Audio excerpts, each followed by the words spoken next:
나로 인함이 아닌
하나, 둘, 셋. 네, 잘 들리죠? 자, 오늘 같이 또 말씀을 보고 이야기를 한번 나눠봅시다. 좀 불편한 느낌인걸? 그냥 하세요. 모르겠어요. 괜찮은 것 같아요. 자, 요한복음 5장 30절부터 47절까지 우리 한번 같이 읽도록 하겠습니다. 자, 얼른 찾아보세요. 요한복음 5장 30절부터 47절까지 말씀. 요한복음 5장 30절부터 47절까지 말씀 같이 한번 읽어보겠습니다. 시작. 내가 아무것도 스스로 할 수 없노라. 듣는 대로 심판하노니 나는 나의 뜻대로 하려 하지 않고 나를 보내신 이의 뜻대로 하려 함으로 내 심판은 의로우니라.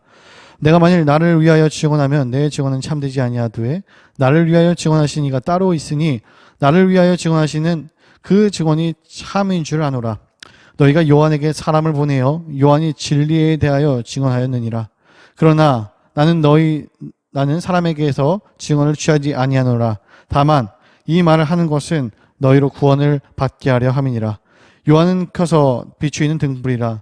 너희가 한때 그 빛에 즐거이 있기를 원하였거니와 내게는 요한의 증거보다 더 큰 증거가 있으니 아버지께서 내게 주사 이루게 하시는 역사 곧 내가 아는 그 역사가 아버지께서 나를 보내신 것을 나를 위하여 증언하시는 것이요 또한 나를 보내신 아버지께서 친히 나를 위하여 증언하셨느니라. 너희는 아무 때에도 그 음성을 듣지 못하였고 그 형상을 보지 못하였으며 그 말씀이 너희 속에 거하지 아니하니 이는 그가 보내신 이를 믿지 아니함이라. 너희가 성경에서 영생을 얻는 줄 생각하고 성경을 연구하려니와 이 성경이 곧 내게 대하여 증언하는 것이니라. 그러나 너희가 영생을 얻기 위하여 내게 오기를 원하지 아니하는도다. 나는 사람에게서 영광을 취하지 아니하노라. 다만 하나님을 사랑하는 것이 너희 속에 없음을 알았도라. 나는 내 아버지의 이름으로 왔음에 너희가 영접하지 아니하나 만일 다른 사람이 자기 이름으로 오면 영접하리라. 너희가 서로 영광을 취하고 유일하신 하나님께로부터 오는 영광은 구하지 아니하니 어찌 나를 믿을 수 있느냐. 내가 너희를 아버지께 고발할까 생각하지 말라. 너희를 고발하는 이가 있으니 곧 너희가 바라는 자 모세니라. 모세를 믿었더라면 또 나를 믿었으리니 이는 그가 내게 대하여 기록하였음이라. 그러나 그의 글도 믿지 아니하거든 어찌 내 말을 믿겠느냐 하시니라. 아멘. 자, 어떻게 한 주간 여러분 잘 지냈나요? 시간이 굉장히 금세 또 흘러가고 있는데 이제 5월이 벌써 거의 끝나가죠. 이러다가 6월이 오고 굉장히 여름스러우면서도 봄 같으면서도 애매한 이 더운 시절. 지금 에어컨을 좀 여기도 켰는데 굉장히 더운 시절을 지금 살고 있습니다. 아무튼 우리 또 다시 만날 날 기대하면서 오늘 같이 말씀을 좀 보는데요. 오늘도 굉장히 빨리 한번 끝내보려고요. 빠른다고 좋은 건 아니지만 짧다고 꼭 좋은 건 아니지만 길다고 좋은 것도 아니거든요. 사실은 여러분들에게 이 복음이 뭔지 말씀이 뭔지를 좀 기억하고 알아내는 것이 가장 필요하다고 생각하는데 오늘 본문이 굉장히 또 쉽지가 않아요. 요한복음 자체가 또 많이 어려운 본문인데 그 중에서 오늘 좀 퀘스천과 질문과 생각을 가지고 어떤 이야기들이 좀 있는지를 한번 나눠보도록 하겠습니다. 일단은 처음으로 우리들이 볼 수 있는 건 네 가지의 증언이에요. 네 가지의 증언이라는 게 뭐냐면은 네 분이 증언을 했던 거죠. 네 명 사람이라고 표현할 수 있을까요?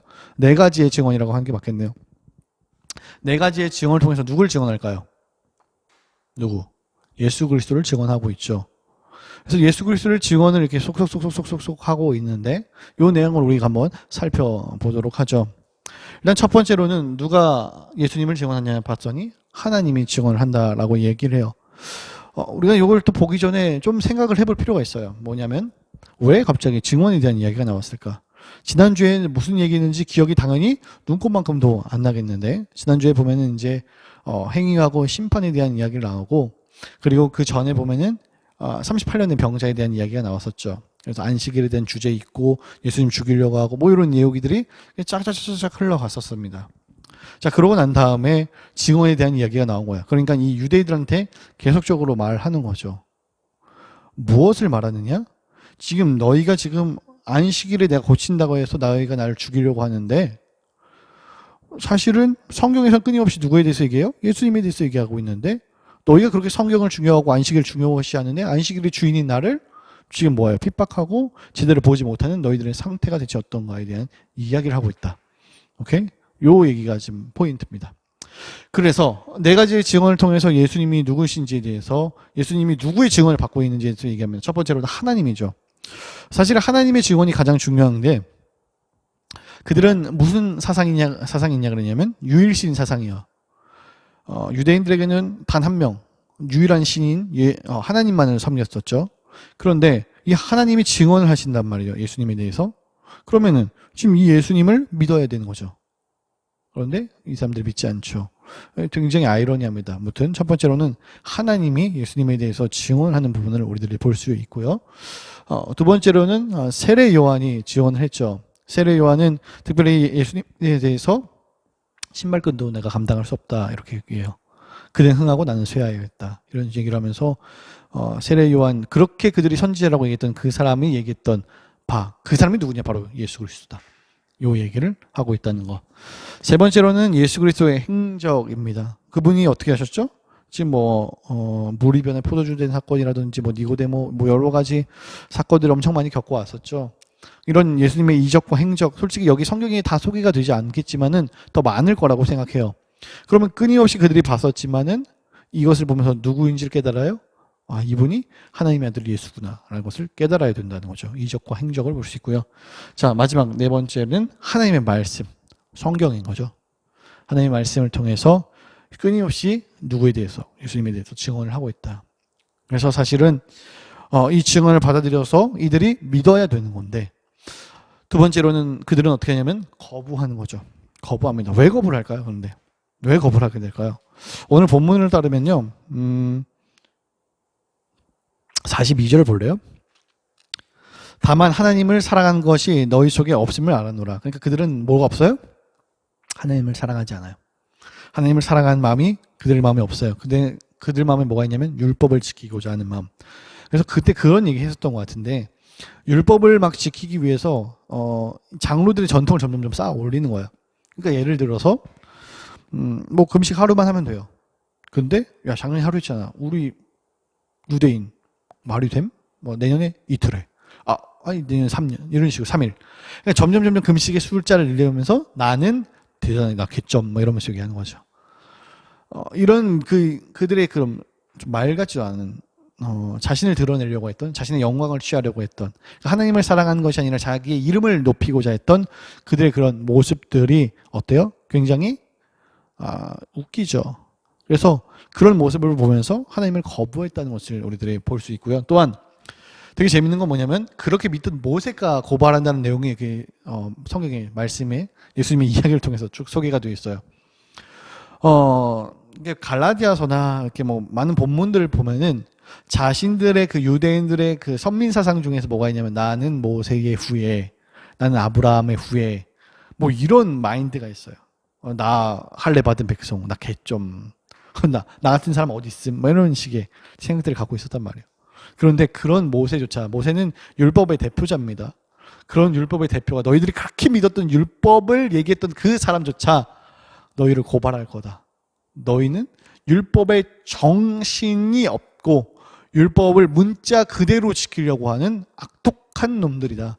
그래서 다른 복음서나 보면은 뭐라고 얘기하냐면 이 독사의 새끼들아 이렇게 얘기해요. 거의 그런 느낌입니다. 그러니까 하나님에 대해서 끊임없이 그들이 얘기했지만 그들은 거부했었던 것들을 이야기하는 겁니다. 자, 우리가 이렇게 생각을 해봤으면 그러면은 질문을 통해서 한번 고민을 해볼 필요가 있어요. 제가 두 가지 질문을 좀 적어놨는데 여러분들에게 좀 도움이 될 거라고 생각을 해요. 첫 번째로는 그냥 모든 사람이 믿게 하면 안 될까? 이해 안 되는 부분 아니에요? 그냥 믿게 하면 되지 않을까요? 그냥 다 믿게 하는 거죠. 그럼 하나님 이렇게 예수님 이렇게 힘들게 사역하실 필요도 없고 뭐하러 이렇게 힘들게 하셨을까? 밑에 질문하고 연관된 부분인데요. 왜 모든 사람을 그냥 믿게 하면 안 될까요? 되게 편하게. 여러분 이렇게 생각을 해보면 좋을 것 같아요. 하나님이 정말 사람을 사랑한다고 하면은 그냥 모든 사람을 믿게끔 이렇게 프로그래밍 하는 거죠. 그냥 사실은. 그러면 자기의 그런 의지가 없어요. 자유의지에 대한 것들이 다 탈락되는 거죠. 그러면 정말 그게 사랑하는 겁니까? 뭐 예를 들자면 제가 결혼을 했어요. 결혼을 해서 이쁜 아내를 맞았어요. 이쁜 아내를 맞았는데 이 아내가 나만 봤으면 좋겠어요. 물론 그건 당연하겠죠. 나만 봤으면 좋겠는데 가둬놓는 거예요. 가둬놓고 뭐 40년째 군만두만 주는 거죠. 군만두 먹어! 막 맨날 군만두만 먹이는 거예요. 막 나만 사랑하라고. 그런 식으로 막 프로그래밍을 해놓는다고 해봐요. 군만두만 먹어야 돼. 그러면 그게 진짜 사랑일까요? 그러니까 자발적인 사랑을 요구하기가 당연히 어렵겠고 그냥 또라이예요. 정신병원에 빨리 가야 돼요. 만약에 그렇게 한다면 말이 안 되는 거죠. 진짜 사랑한다고 하면은 그 자발적으로 나를 사랑하게끔 하는 게 진짜 사랑인 거죠. 나의 사랑을 진짜 아낌없이 내줬을 때 그가 나를 정말 사랑할 수 있게끔 해주는 것. 그게 사랑일 겁니다. 마찬가지로 그냥 하나님이 우리 모두를 다 그냥 믿게끔 프로그래밍 시켜버리면 과연 그게 진정한 사랑이겠는가를 우리들이 고민해 본다는 거죠. 당연히 진짜 사랑이 아니겠죠. 되게 생각만 해도 그냥 프로그램 된 거 아니에요? 그냥 나라는 사람이 없는 거죠. 여러분 생각할 필요도 없어요. 생각도 못 하겠죠, 심지어. 그냥 자연스럽게 그렇게 만들어져 가는 거니까. 그런 어떤 의지나 생각이나 그런 모든 것들이 없고 그냥 마치 코딩된 컴퓨터처럼 X 버튼을 누르면 닫혀야 되고 더블 클릭하면 그게 열려야 되고 하는 굉장히 뭐라 그럴까요? 불쌍한 삶이 아닐까요? 그렇기 때문에 모든 사람을 믿게 하시지 않고 그들에게 자유의지를 허락하셔서 내가 이렇게 사랑한 것을 너희들에게 보여준다. 그러니까 너희가 나를 사랑했으면 좋겠어. 하나님께 돌아왔으면 좋겠어. 예수를 믿었으면 좋겠어. 라고 얘기하시는 거죠. 그러니까 어차피 하나님의 계획 가운데 그냥 있는 거 아니냐라는 생각을 아까 그 생각을 갖고 오면 그것도 질문의 연관으로 하겠죠. 좀 전에 그 윤 전사님하고 또 다시 한번 설교에 대해서도 얘기하면서 말했었던 건데 그런 얘기를 하시더라고요. 자기는 중고등학교 때 그런 생각을 했었다고. 어차피 하나님이 그 계획 가운데 다 있으면 나 뭐 아무것도 안 해도 되는 거 아니냐고 이런 식으로 생각해보니까 저도 그랬던 것 같아요. 나도 보면은 그냥 아무 생각 없이 어차피 하나님이 그 계획 가운데 다 있을 텐데 내가 뭐 할 게 뭐가 있고 나 믿을 텐데 이런 식의 좀 되게 막연한 생각들을 갖고 있지는 않았는가. 어차피 할 필요 없지 않는가. 근데 전혀 사실 그렇지 않거든요. 근데 그런 식으로 좀 생각을 했었던 것 같은 그 마음과 생각들이 좀 남아 있는 것 같습니다. 전혀 그렇지 않습니다. 하나님의 계획 가운데 있는 거 아니야? 물론 하나님의 그 원대한 계획 가운데 있지만 한 사람 한 사람에 대해서 그런 뭐 말도 안 되게 프로그램화해서 그렇게 하지 않고 우리들의 의지를 그래서 우리들을 사랑하기 때문에 이렇게 두셨다라는 것을 기억해야 되는 거죠. 두 번째도 마찬가지예요. 왜 끊임없이 자신을 증언하셨는가? 사랑하기 때문입니다. 왜 이렇게 막 하나님을 통해서 세례 요한, 예수 그리스도 행적, 하나님의 말씀 뭐 이것을 통해서 그리고 구약에 보면 선지자들이 얼마나 많이 나와서 얘기해요. 여호와께 돌아가자. 하나님의 말씀을 들어라. 하나님께로 돌아가자. 이거 외엔 답이 없다. 그런데 아담 인류의 모든 인간이 뭐예요? 자신이 스스로 뭐가 돼요? 하나님이 되기 위해서 자기 사랑과 자기 중심성과 끊임없이 이걸 가지고 살아가는 거잖아요. 스스로 하나님이 되고 싶은 거거든요. 그래서 하나님 관심 없는 거예요. 그렇게 살아간단 말이에요.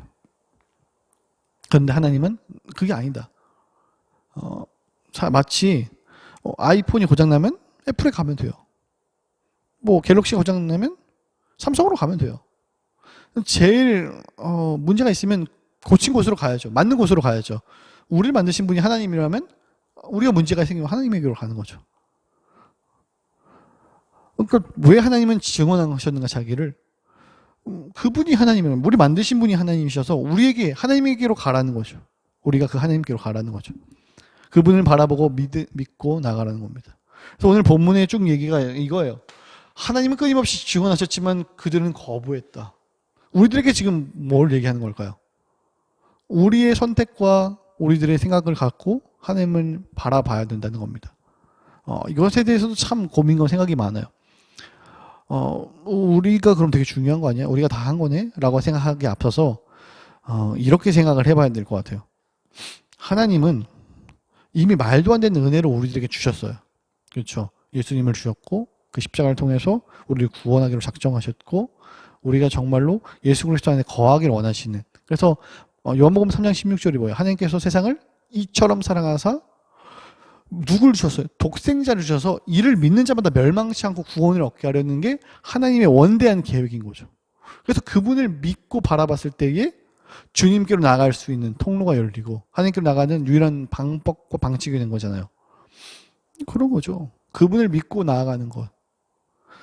그래서 이미 말도 안 되는 은혜를 우리가 주셨기 때문에 그것에 대한 반응으로, 정말 그 은혜가 뭔지 깨달으면 그 반응으로 믿지 않고는 살아갈 수가 없는 겁니다. 믿지 않고는 살아갈 수가 없어요. 이걸 뭐라고 얘기할 수 있을까요? 신비라고밖에 못 하겠어요. 신비라고 말밖에 못 하겠어요. 은혜, 신비. 정말 그분의 그 크심을 바라보는 것. 뭐 다른 사람 잘 볼 것도 없고 이 간악하고 악독한 이 안동원한 인간만 보더라도 내가 하나님을 믿게 된다? 그분이 신이라고 인정이 된다? 그분이 모든 것을 만들었다? 이게 이해가 된다? 그리고 그게 받아지고 그리고 예수 그리스도가 가셨던 그 행적과 그 길이 누구도 이해 안 되는 그 좁은 길이신데 근데 나도 이 길을 가려고 한다? 이게 이성적으로 이해가 안 된다고요. 내 머릿속과 판대속으로. 근데 왜 이게 이해가 안 되냐면 여러분 인간의 머리는 유한할까요? 무한할까요? 유한하겠죠. 하나님은요. 무한하다고 얘기해요. 그러면 유한한 머리로 이 대가리를 가지고 무한한 하나님을 이해한다고? 말도 안 되는 얘기지. 그런 거죠. 이해할 수 없는 부분이고 분야입니다. 그래서 이 부분에 대해서는 나는 이해할 수 없다는 것을 인정하고 내가 이 하나님이 믿어진다는 것 자체가 정말 신비고 은혜구나라는 것을 그냥 인정하기로 작정을 했어요. 이거는 뭐 설명할 수가 없다. 그렇지만 우리들에게 하나님은 분명히 뭘 얘기하셨냐면 증언하셨다는 거예요. 얘기하셨다고. 근데 반응은 여러분의 몫입니다. 정말 하나님이 믿어지는 자리로 나가느냐 나가지 못하느냐. 그래서 저는 여러분들이 끊임없이 그런 기도를 했으면 좋겠어요. 하나님, 나는 하나님이 믿어지지 않는다고. 이거 되게 솔직한 고백이에요. 이거 되게 좋은 겁니다.